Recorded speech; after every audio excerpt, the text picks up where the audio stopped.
Hi, my name is Camille Rodriguez and I am a field software engineer at Canonical, the company behind Ubuntu. This presentation today is to show you MicroK8s and Charmed Ceph at the edge.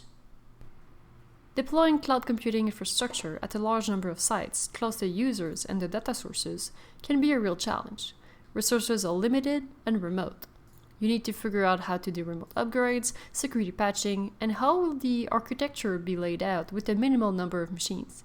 To add to that, the accessibility of the geographical location can make edge deployments very complex. What's needed is reliable operations. The architecture must be developed once to be deployed anywhere easily. Low latency is also often critical for specific services. My answer to this challenge today is a combination of two technologies, MicroK8s for the computing part and Ceph for the persistent storage. MicroK8s is an open source distribution of Kubernetes that completely follows the upstream releases. It can be deployed on a single node as well as clustered. That HA capability, combined with its minimal footprint, really makes it a candidate of choice for edge deployments.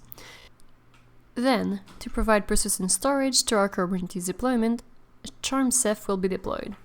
It is a software-defined storage solution that provides object, block, and file storage. It is fault-tolerant and self-healing, as well as secure. The Charm provides scalable operations for easy day-2 support. Alright, so now that we have described the different components of this architecture, let's dive into the demo. I will use 3 bare metal servers, on which I will deploy Charmed Ceph with the help of Juju and Maz, and then MicroK8s cluster with high availability will be deployed on top of that. And then I will deploy a microservices application. To make this video a little shorter, I will skip the steps of installing MicroK8s on the machines and enabling HA. I've made a fully detailed video on that specifically separately, so you can check in the links in the comments down below for that, if that's the part you're interested in. So I have my Juju controller that is bootstrapped for Maz already. I have a model called EdgeK8s that contains my 3 Ubuntu machines, and there is already MicroK8s deployed on it, which I can show with a MicroK8 status. And the status will show that the HA is enabled on it. Now I have my 3 MicroK8s units deployed on Ubuntu, I will deploy Ceph with this manifest. So let's look at it.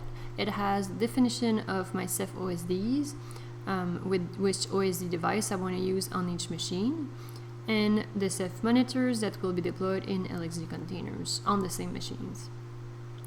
So I use the Juju deploy ceph.yaml map machines existing to make sure that it goes on to the same 3 Ubuntu machines I have, because I want to do an edge deployment on only 3 machines without using anything else.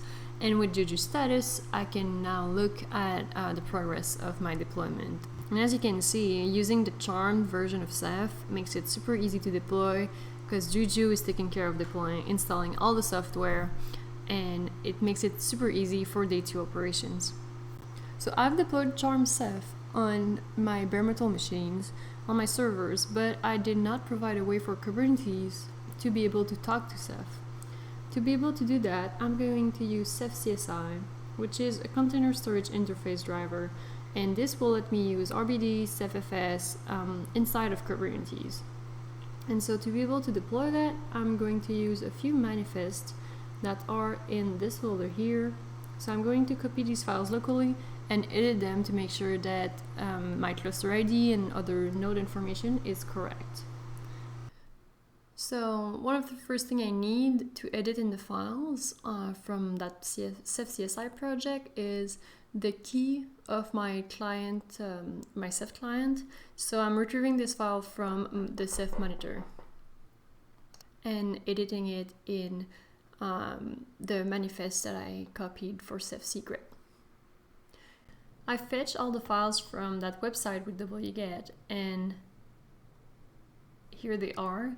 And I'm going to use Juju SCP to send these files to my first Ubuntu unit. Then we need to set up and initialize a pool for Kubernetes to use. You can change the numbers here depending on the space on your devices. Then I need some more data from Ceph, so I'm gonna run a cephmon dump on my cephmon unit, and as you can see next to the FSID, this is my cluster ID, and then I have the IPs of the 3 nodes I'm using, and this will be edited in some of the manifest files. So I'm gonna keep that data on one side while I open another window just so I have it in view and we can all see what I'm doing. So in the storage class, I need to add the cluster ID right here. So I'm gonna change that.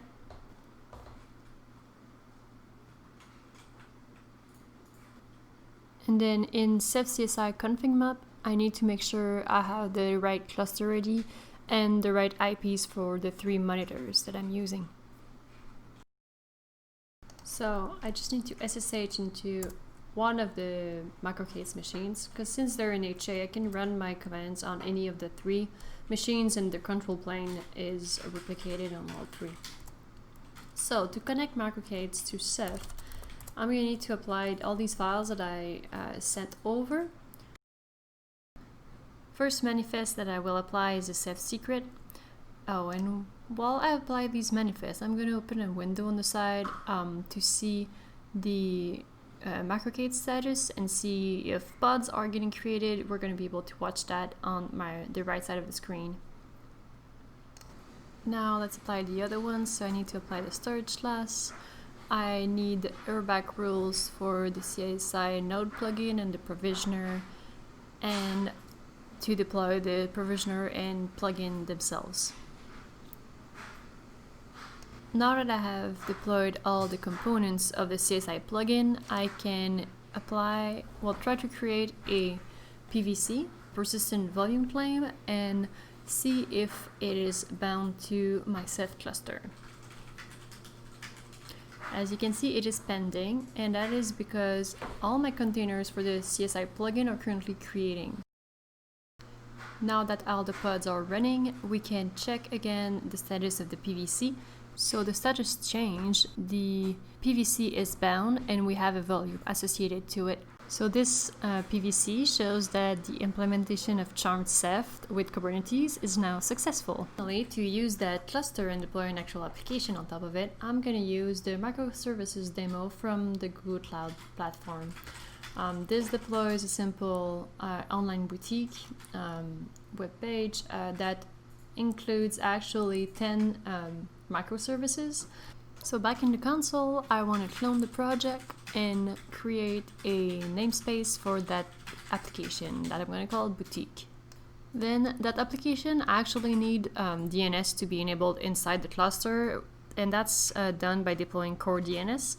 And gladly for me, this is one of the add-ons that is included in MicroK8s, so I only have to do MicroK8s.enable DNS and it's deploying that service for me. With the DNS deployed, I'm now ready to apply the manifest for the boutique application.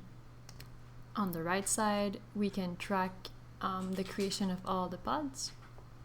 Finally, to access the front-end service from an external IP, I want to deploy the add-on MetaLB, which will let me assign an external IP to my services.